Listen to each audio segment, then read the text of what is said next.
Good morning! Good morning. No, let's have a little bit more enthusiasm. Come on, Mr. Clark.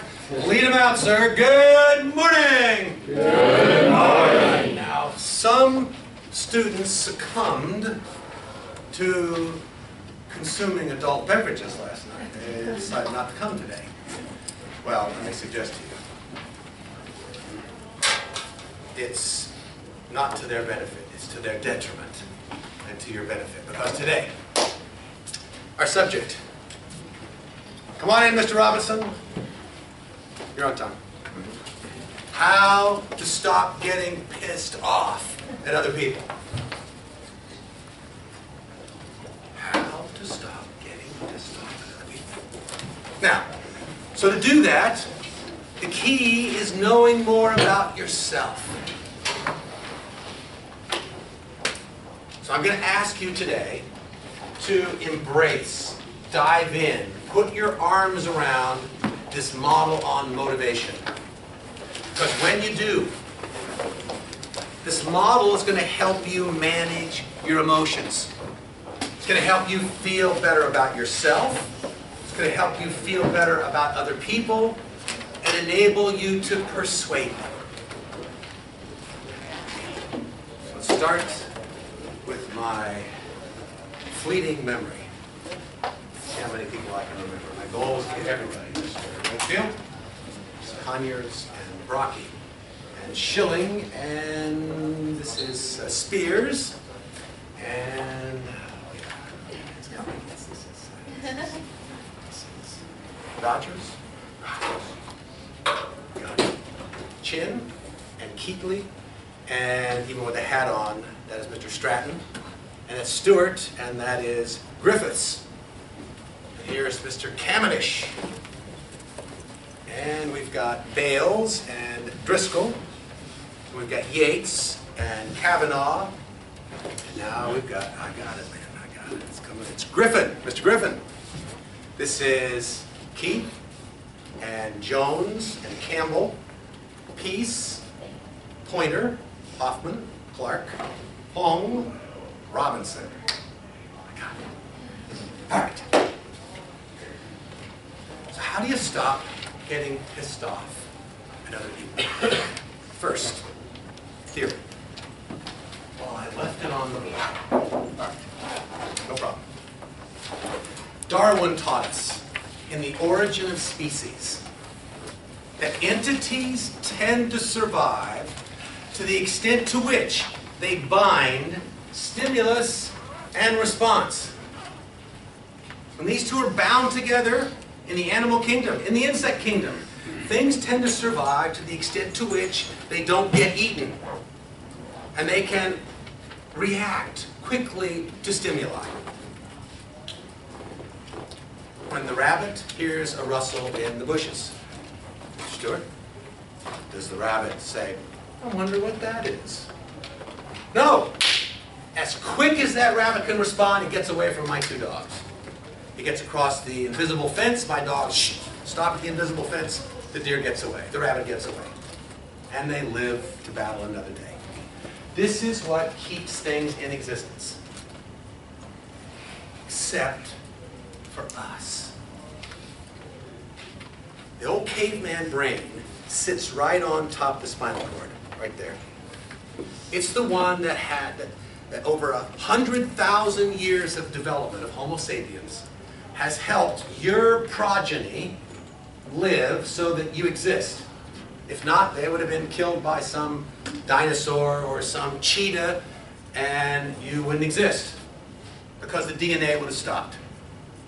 But your progeny helped you first by knitting together stimulus and response, but then as we've grown this big cortex to the extent to which we do what we feel, it gets us in trouble, doesn't it? Why, Miss Keith? You ever do things you feel like doing? Ever get you in trouble? Yeah. Well, yeah, but I feel it. It has to be right. Is that true, Mr. Schilling? No. It depends, doesn't it? It depends. It depends how it runs through the big brain. It depends upon the quality of your judgment. I don't have such a wild weekend that you're somehow, it detracts from you understanding on Monday, because that's the subject on Monday. How to understand the quality of your thinking. Now, that must mean something. I feel. So we're going to talk now about what this pause means to you. How you can use your brain as when a stimulus comes in, you have to do what you feel like doing. Or can you choose another action? The model that we're going to use that helps you mine this pause, to pause intellectually, intelligently, and choose the action that's the best one for you. Edward Spranger wrote a book in 1914 called Types of Men. And he identified 6 core motivators that are the basis for these 7.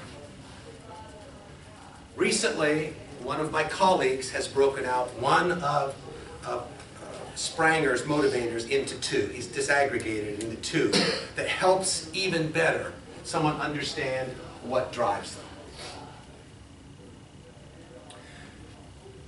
What's the issue here?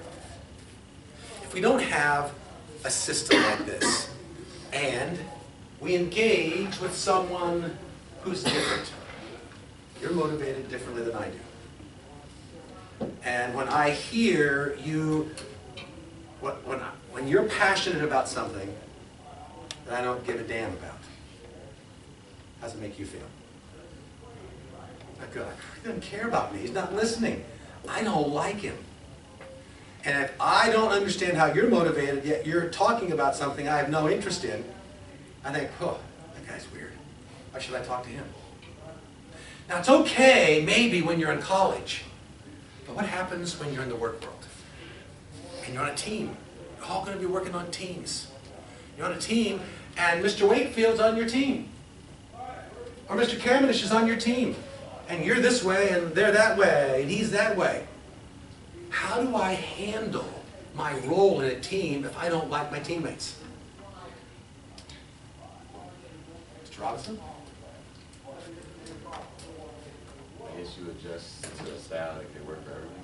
Well, intellectually, it's a challenge, isn't it? Because, oh, okay, I've got to work with these people, but I don't get it. Why does this guy do this? Why does this gal do that?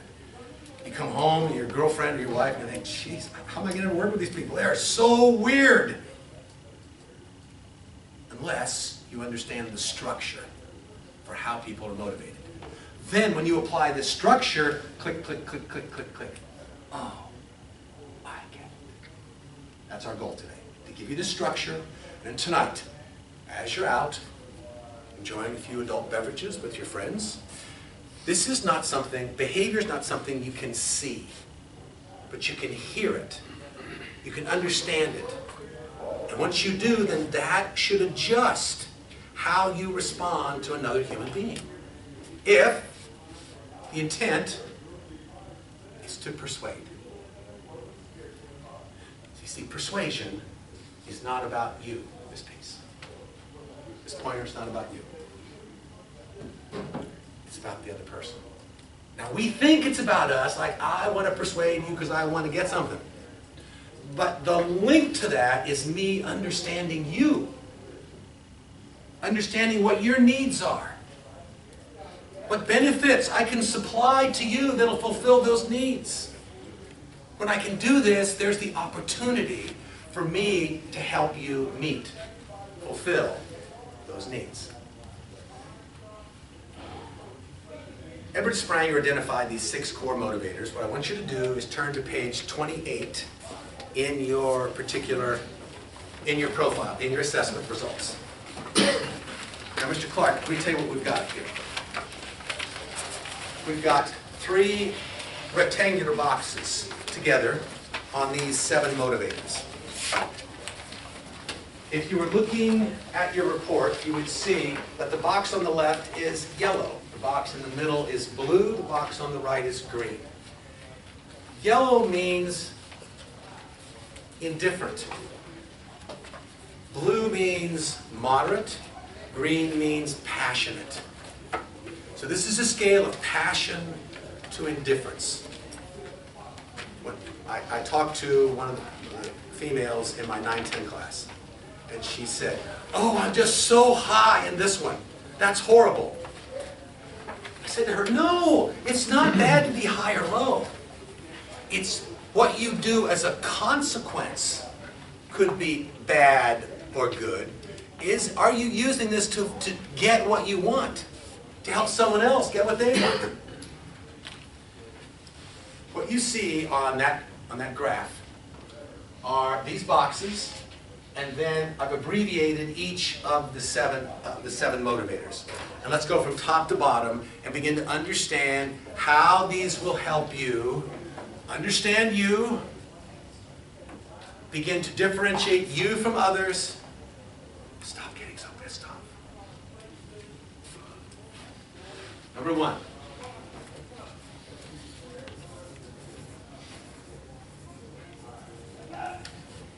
Aesthetic. The aesthetic drive is the drive to feel great and want to feel good by those things that you see. It starts with you. How many of you have a high aesthetic in the green? Okay, here. In the green, Pointer, Hoffman? No, in the green? Okay, Kamenish? Okay. What happens with people who are strong in the aesthetic is either they like how they look, and when a mirror comes by, the high aesthetic has a tendency to look in the mirror and go, "Ooh, how do I look? I want to look good." Or it is how they view nature. And if they enjoy viewing balance, form, it might be dance, it might be art. If you're motivated by aesthetics, then you want to be in settings that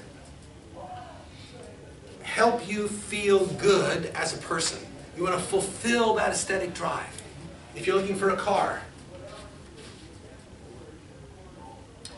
high aesthetics don't buy used cars. What do you mean? I don't have any money. Well, you might if you don't have any money. But if you have your druthers, Miss Pointer, you'd buy it new. Sure. It looks great. Low aesthetics. Now, if you have a low aesthetic, you're just indifferent. There's not much passion there. There's indifference. If you have indifference, when you have a conversation with a high aesthetic, you can get yourself in trouble. Who's a low aesthetic? Okay, what number? 1.8. 1.8 and a, 7.9, 1.8. Okay, let's put you guys together. So Miss Pointer and Mr. Griffin. Mr. Griffin meets Miss Pointer in Subway. They bump into each other. He says, "How are you?" "Oh, I'm fine." "What's your major?" And you begin talking about the courses you take, because you're going to take courses that fulfill the aesthetic too. Like photojournalism. Mr. Griffin says, "Oh, you like pictures." Uh-oh. High aesthetic goes, "Uh-oh. You don't know photojournalism. It's not just pictures, it's what the pictures do. It's what they convey to the people who see them. It creates the right emotion, right?" How do you feel about that, Mr. Griffin?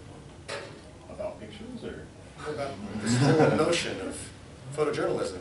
That's something you think you're going to take? No, I don't know much about it. I don't care anything about it. I don't care. Now, see, if they have a conversation, if Mr. Griffin says, "Oh," like, "Oh, you're interesting." If he wants to begin to build a relationship, he might say, "You know, I don't know much about photojournalism. Why are you taking this?" Then he can learn.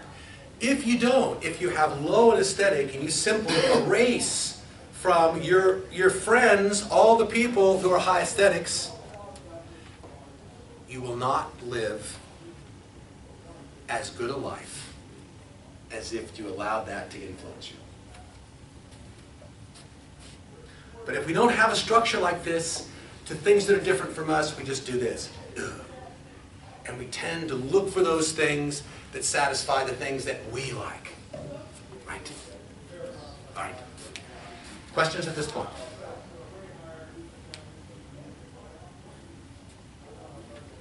Now let's take in peace and harmony. Peace and harmony is connected to aesthetic in many situations. This is the feeling component of the visual of the aesthetic. Feeling component, sometimes they're tied together in a person, sometimes they're different. So some people are, is your peace and harmony high? It's moderate. And so what appeals to you is the visual side. That's why photojournalism is so interesting. Some people have both of them connected together. Who has that? Mr. Brocky. High in aesthetic, high in peace and harmony? They're both moderate, but they're only 0.1 away. Okay. Who has ones that are both high? No? Anyone? Frankly, this is why my colleague, Jim Robbins, pulled these apart. And now, in the questionnaire, we can determine the extent to which you're driven by the aesthetic and the peace and harmony. Those people who are, who's high in peace and harmony? Okay, let's keep it. 8.3. Oh, good one. So peace and harmony is how I feel about every environment that I'm in. You have a feeling when you came into this room the first time. You have a feeling when you're walking by a room where people are talking. The feeling is, oh, that's an interesting conversation, or oh, I don't like that. It affects you. Almost every environment that you're in, you get a feeling. Who has low peace and harmony? Okay.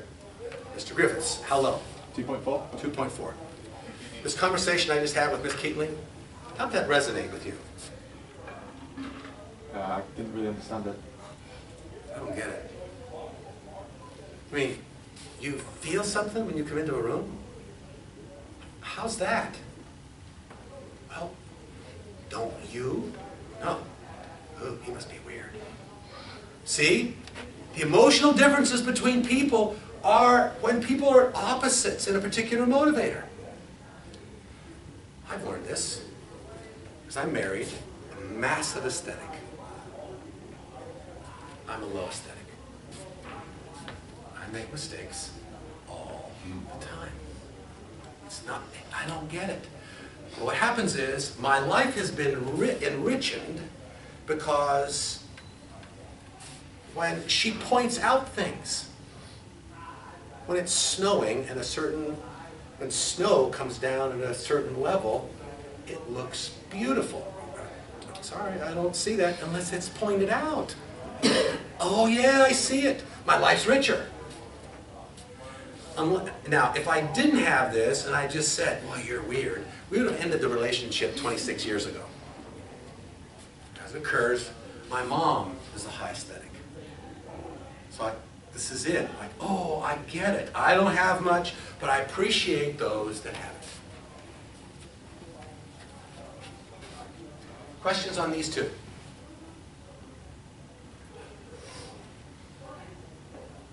Guiding principles.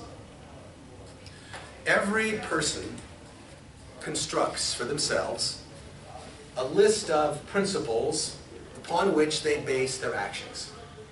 It's their life system. It could be what your dad told you when you were 3 years old and your mom spanked you and said you got to do this. It could be your great uncle, could be the neighbor across the street, could be the best teacher you ever had, could be your pastor. What they do is they shape your system, your system of values, and then this is the motive that conveys how passionately you abide by it. So who here has a high score in guiding principles? Okay, Ms. Conyers, what's your score? 7.1. Good, 7.1. Who's higher? 7.4? 7.9. 7.9. Okay, high sevens. For you three, when you act on your principles, you do it in a black-white way. This is right, this is wrong. And that then is pervasive, if you're not careful, to everything in your life. Right, wrong? Yep, got it. To people with the high guiding principles, I asked them. So how true is this sentence? A conclusion is simply the point you reach when you stop thinking. You see Mr. Stewart's face. Right. No. Why? Because just because you stop thinking doesn't mean you got anywhere. Conclusion is just the point you reach when you stop thinking. So after you've concluded, you'll continue thinking? No. See? What if you have new information? You reassess and do it again. See, if you're low in guiding principles, you'd say, well, sure, I'm always open. They see shades of gray instead of black and white. High guiding principles, people tend to arrive at quick conclusions. They compare, they take the input, and they say, yep, the pause cycle's about that long. Yep, right, wrong. Yes, no. So, what will add to your ability to improve your judgment is to pause, is to say, why not? It's to continue to think even though you see things as being kind of moralistic, like right, wrong. And what happens is you can get in big, colossal arguments between two people who see shades of gray and see black and white. If the D's are high on both, get ready for a fight. Is stealing wrong? Watch Mr. Stewart, Wisconsin. Yep, stealing's wrong. Well, is it stealing if someone who's hungry goes into a trash bin behind a restaurant and gets an old pizza and eats it? Well, it's not his. It's property. Shouldn't he ask for permission? It's trash. So trash is, you can steal trash. So if there's a pizza outside that's just sitting there beside the restaurant, it's been there for an hour, and no one's claiming it, can you walk up and take a piece of pizza? Okay, so see what I'm doing? I'm going to bait her. I'm going to bait them until I get them to the point to say, well, yeah, no! If you have a strong passion on guiding principles, now, instead of getting pissed off, you can say, oh, you see this differently than I do. Help me understand your point. With that, your environment opens up. Also with your strong C, Mr. Stewart, that adds to that strong traditional view to like, oh, I'm right. And listen, when I say I'm right, I'm right. All right. Questions on guiding principles?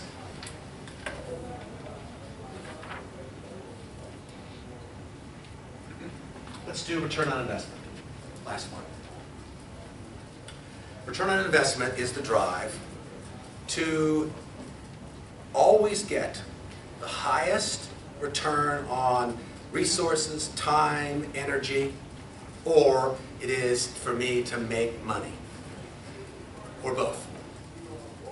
So when you're strong in this, when you wake up in the morning, your brain works like this. Okay, what am I going to do today? I could do A. A will give me an X return. B will give me X squared. C will give me X cubed. Now, who's strong in return on investment? Okay, Mr. Yates. So which one of the three do you do? The last one? Yeah. Well, why would I do something that would give me a less return on my time and resources than the one that will give me the most? Yeah, that's how return on investment people think. Is that good, bad, or indifferent?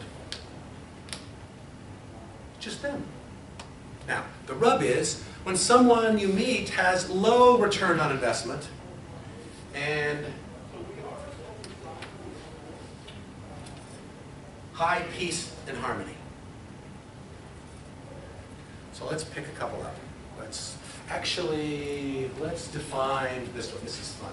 Let's take helping others and we'll mirror it against return on investment. Helping others is helping someone, helping people, often to one's own detriment. This is to help someone even though it hurts you. Why would someone like Mother Teresa spend a good part of her life taking care of lepers in a colony off in one of the Philippine islands? It fulfills her. It makes her feel like a wonderful person. That would be someone who is at a 10 on helping others. Doesn't care. Now, someone who is high on helping others and low on return on investment. Raise your hand. Okay, peace. Keith? Conyers. Now let's take the reverse. Who is high on return on investment and low on helping others? Anybody? I am. I'll play the role. So this is between Miss Peace and I. So I think, now when you're low in helping others, it doesn't mean you won't help.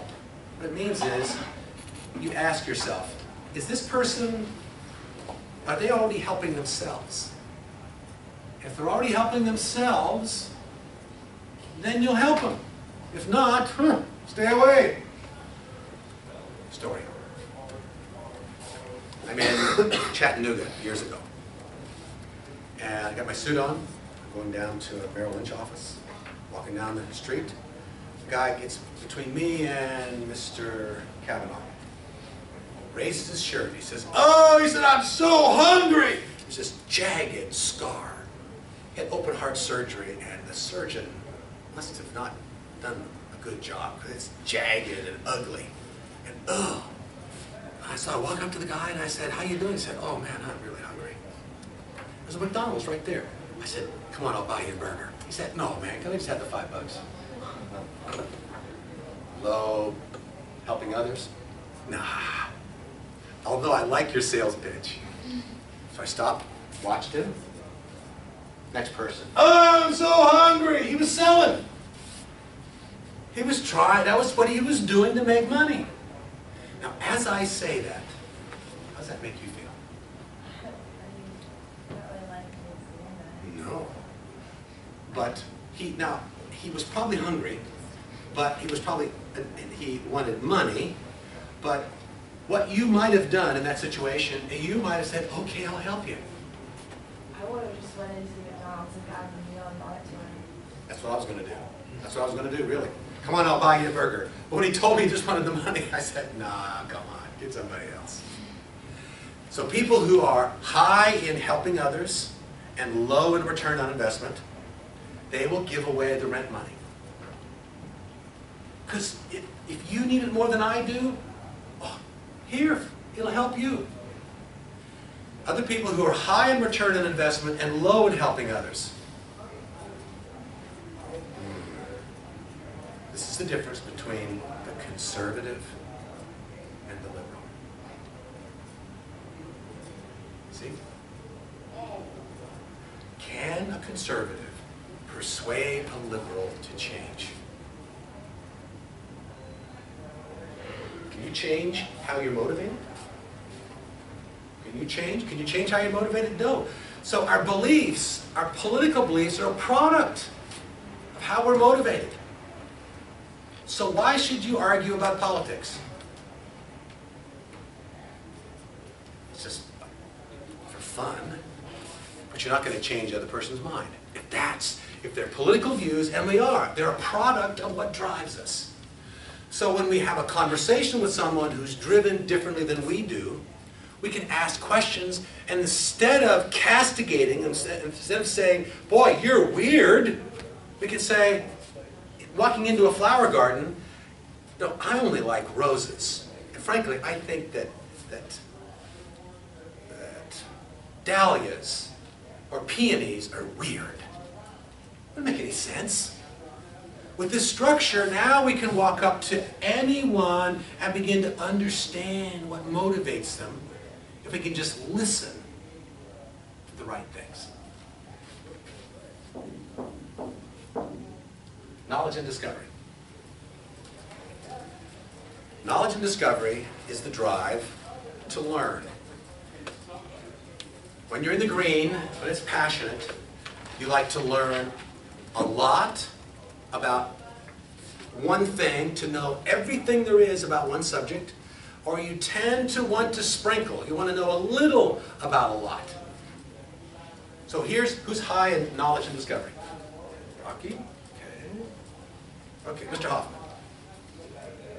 So Mr. Hoffman, when you get on the internet and you got some time, how often do you do link, link, link? Wow, look at that. Yeah, probably a lot. It's just because they're driven to learn. Now, someone that's low in knowledge and discovery, it is not an issue of intelligence. It's narrowness of knowledge and breadth of knowledge. Now, how many people are low in knowledge and discovery? Are in that yellow? Okay. It used to be,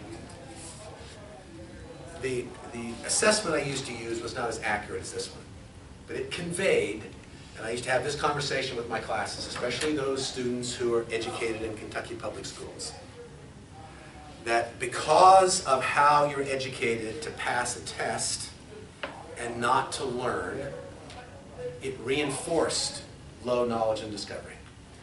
You said, what am I learning for? I passed the test. Why did you have to pass the test?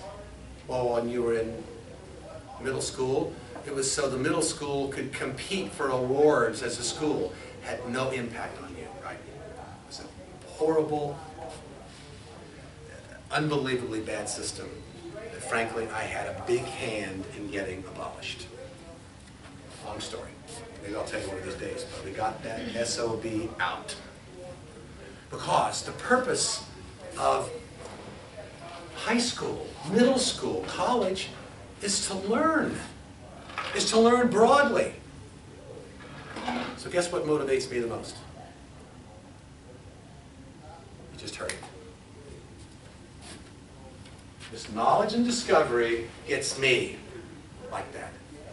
I do the same thing, Mr. Hoffman. If I'm not careful, I'll go click, click, click. I didn't know that there was a retrograde orbit in one of the planets around. I just, who cares? Well, that's the link I'm looking at. Then, now, if you have a low knowledge and discovery partner, and you say, did you know that the moons do this? That person will go, oh God, are you reading that crap again? Now, before you get pissed off, you just recognize, uh-oh, low theoretical. Okay, I like her, I like him, I like all these things. Can I put up with this? Yeah, I think I can. So instead of getting pissed off, you accept it and you investigate it.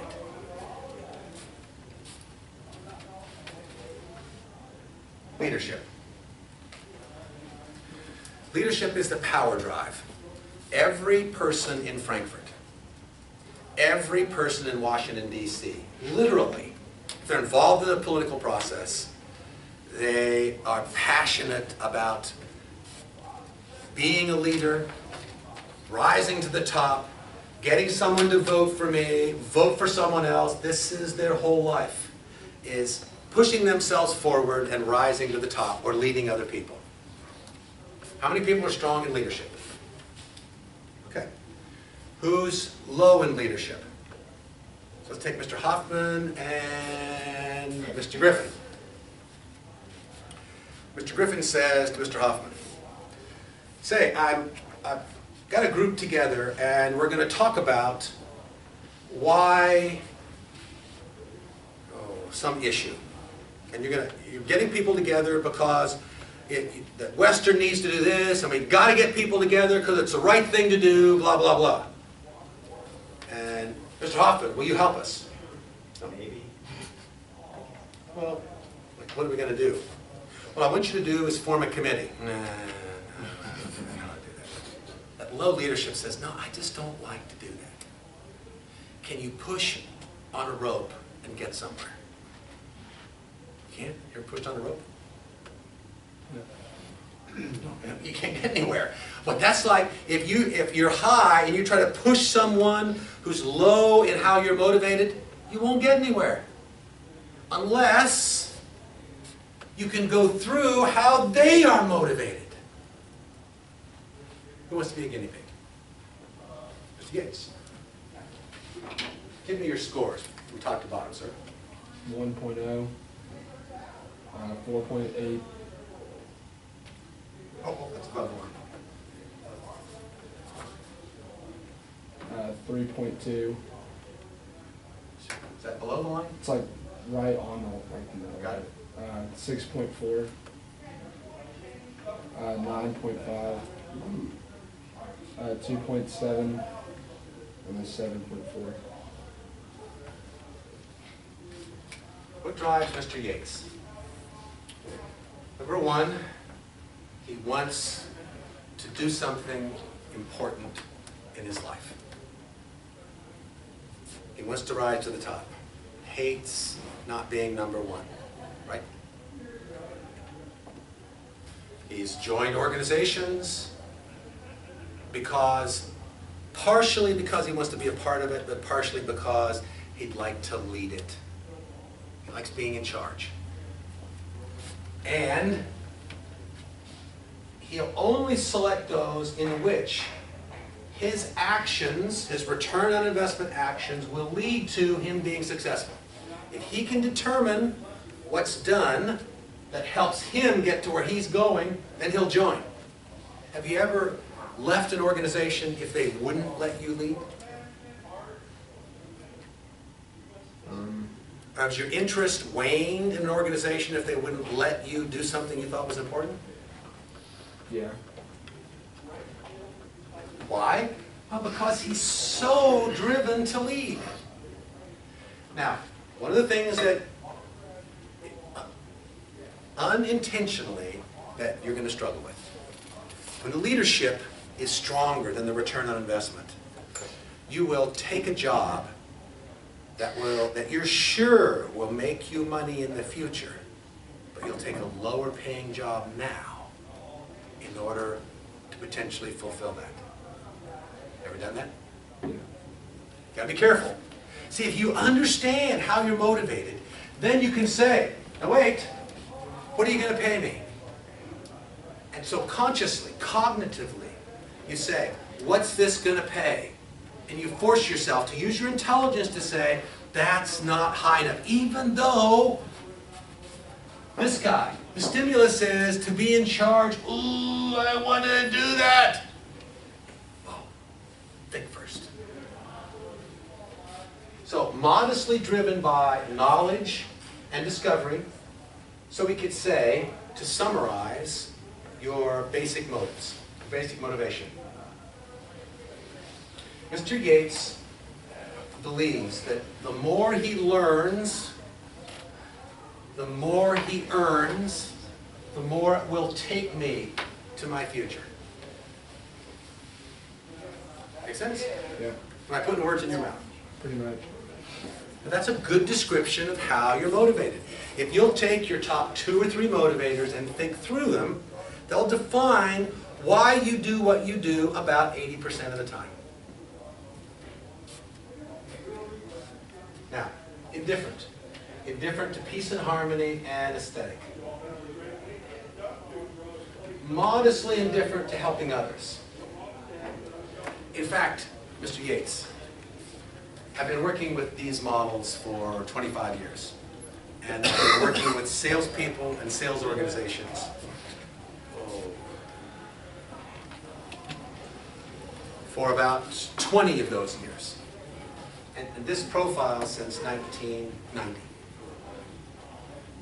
Those people who have the biggest potential to get fulfilled from a sales role are those people who want to push themselves to the top. They do that and they'll take the actions that drive the biggest return on investment and and in most situations, a strong knowledge and discovery component has to be there because the economy changed, products changed, and the person who is interested in that wants to see products change, wants to sell those to other people. If you're in this class because you have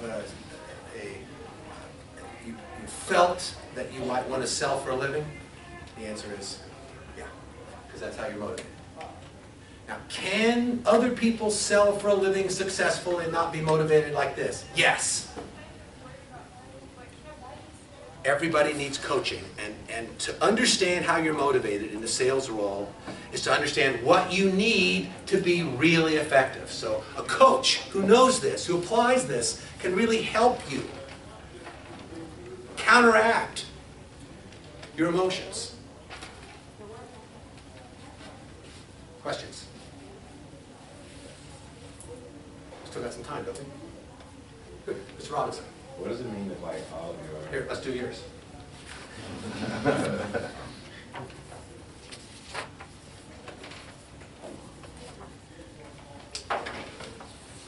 Aesthetic.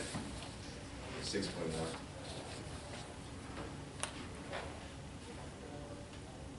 Got any principles? 4.5. Oh, that was a good one.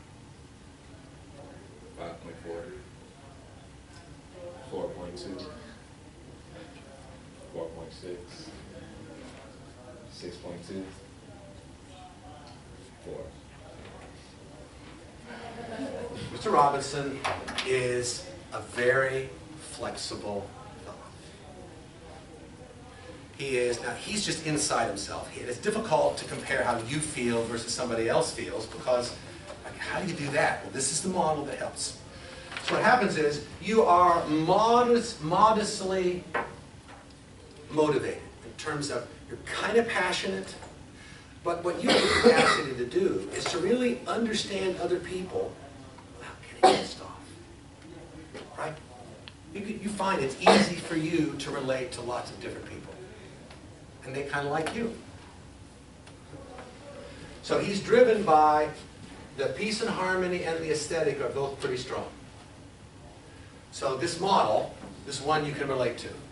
You have a tendency of doing the things that make you feel good and not doing the things that you don't feel like doing. So how do you combat that? I think I have a long pause now. I'll be like, Guiding principles is right here. It weighs in. Like you have a decent sense of this is what I'm supposed to do, so you compare how you feel about what you think you should do in terms of your system of living. Yeah. Well, I know I'm driven. I feel like doing this. Is this the right thing for me to do? That pops in. Knowledge and discovery are a little low, but still in the moderate range. I might predict here, because this is lower along with return on investment, that if a subject, if there's a class, when you talk to someone about a class, you're trying to get a feel for whether you'd like that class. And if you get a feel from a person or a couple people that you might not like it, you might say no, instead of investigating. yeah. Now, notice what he's saying, kind of, yeah, because it's not real strong. It's there, but it's not really passionate. If it was really passionate, you'd say, yeah. Questions? Why do a lot of, I guess the way to put it is, a lot of the jobs that my friends have taken have been sales ones. They've just been thrown into the deep end and let to kind of like fail. Why don't they use this thing to kind of filter people out at the start? Why don't sales managers use this system to help coach their people? That's why I'm writing a book. The answer, probably the answer is that most sales managers are so totally focused on getting a return on investment and rising to the top. And they tend to be low on helping others. That even though they are paid to help others, they don't know how to engage. Every mother who has more than one child understands quickly how to treat this one this way and this one this way. Your mother, Miss Chin, treated your sister and you differently, didn't she? Why'd she do that? Was she a master in psychology?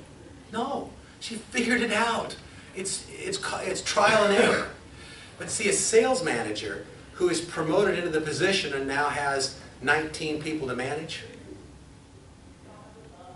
how do you treat each one individually? If you don't have a structure like this, it's chaos. So what they do is they treat people the way they want to be treated. Does that work? Well, like a broken clock, it's right twice a day. Sometimes, and listen, there are a whole lot of salespeople out there who are successful at selling people who are like them. But if you want to be masterful, if you want to feel great about you as a salesperson, when you use a model like this, you have the confidence to know that in any engagement, you can get the person to like you, you can build trust, you can probe, you can ask questions to understand whether they need it, then you can reach out on the shelf and pick the product or the service that fulfills that need. And that is professional selling. That's what you're going to learn here. The other side of selling, where you walk through the mall and someone says, try this hand cream, do this, look at this car, oh, you're going to like it. That's why you don't like salespeople. Because they're trying to sell you stuff you don't need, you don't want. Good question, Mr. Griffiths. Other questions? Matter of fact, that's a Derry dollar question. If you ask a question that helps me... Did you remember the consent forms as well? I'm sorry? Did you remember the consent forms as well? I did. I got the consent forms. Thank you for reminding me. Who needs a consent form?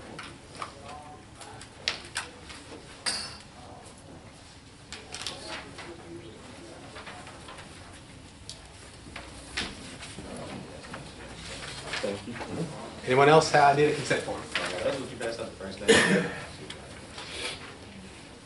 All this says is that if you sign it, you will allow me to send your profile results to a recruiter to help you get a job. That's how I use them. This enables me to do that. If you don't want me to do it, don't sign it and put it at the bottom. Please do not send. Takes care of it.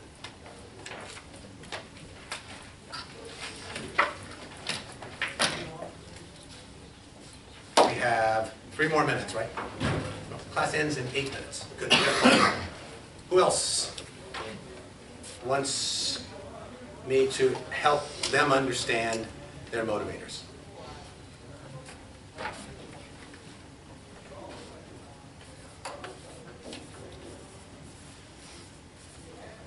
Ms. Spears. Aesthetic? 1.9, 5.7, 8.5, 2.7, 4.9,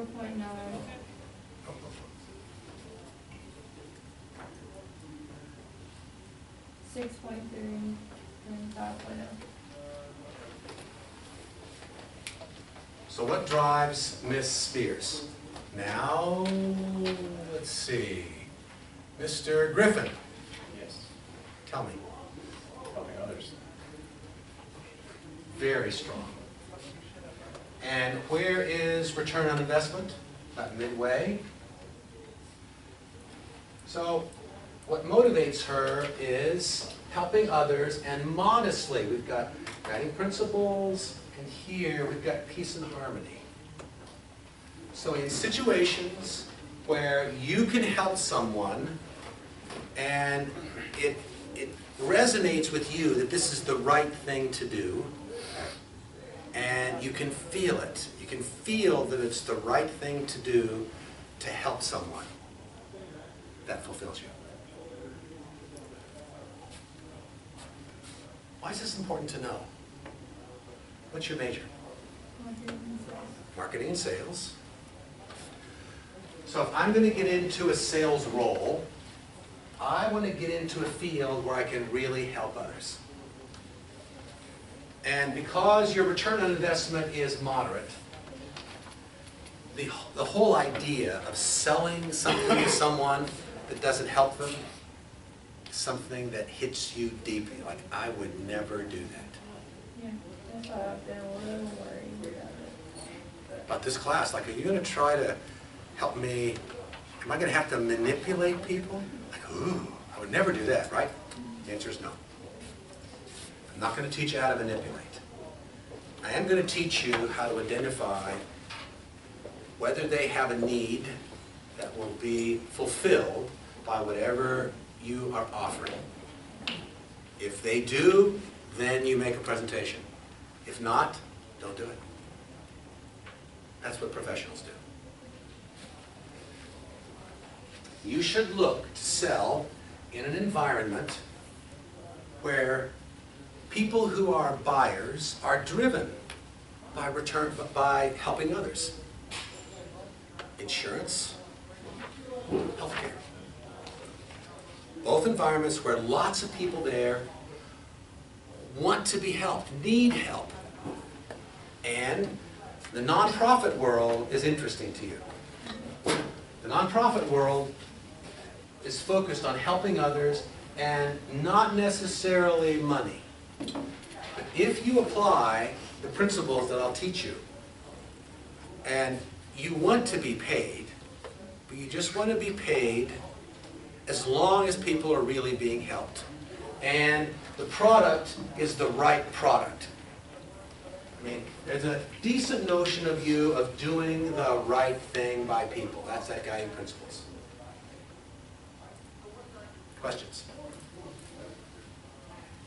No, I didn't want to be in an occupation where I had to sell things. I was going to get on people's nerves, and they didn't want me there. And it was just, I wouldn't be happy with that. Anybody else here in that same boat? Raise your hands. We all want that. The purpose of this course is to help you do that. Now, Mr. Gates, with such a strong return on investment, leadership, and knowledge and discovery, one of the things that's going to hold you back, because you're helping others is low, is not probing deeply enough to understand whether somebody needs it. What you're going to have a tendency to do is to sell it anyway to make a commission. And your sales manager, when they get someone like you, they'll try to ride this horse. They'll try to put you in front of more people. Whether they need it or not, they want you to sell their products. Because after all, the company wants to sell more products. What we have to do as professionals, and listen, when you're in your entry-level sales position and you're junior tuna on the block, it's really hard for you to say, I'm not going to sell that to that company because that's not going to help them. You're going to take a lot of heat. But inside, you're going to feel good. And that's the feeling that you have to get. When you have low helping others, because I know, I've been there. I want to make money. But I learned how to make money long term is to satisfy people in the short term. Why, Mr. Schilling? Because it builds a stronger relationship of trust. And they'll buy more later. That's the secret. Questions? Today, I started our session by saying to you, I'm here today to help you stop getting so pissed off. Why? Because you have emotional differences between you and others. And without pausing, those feelings can get you in trouble. They can get you in fights. They can cause you to go inside and say, what a rotten person, how do I get out of this as fast as possible? Instead, this weekend, when you run across, now you have an understanding of where you're motivated and where you're not. If you have any questions, go to the page that describes that motivation and dig in to really help you understand how you're motivated. Then this weekend, as you talk to someone, I want you to be listening for people who have different motivations than you. And instead of turning away and saying, you're weird, I want you to engage and say, wow, help me understand this as the basis for building stronger relationships. You do that, you'll be more self-confident, you'll get more out of your life. Have a great weekend. We'll see you on Monday. Now Monday we're going to talk about clarity of thinking. Bring your profiles back one last time.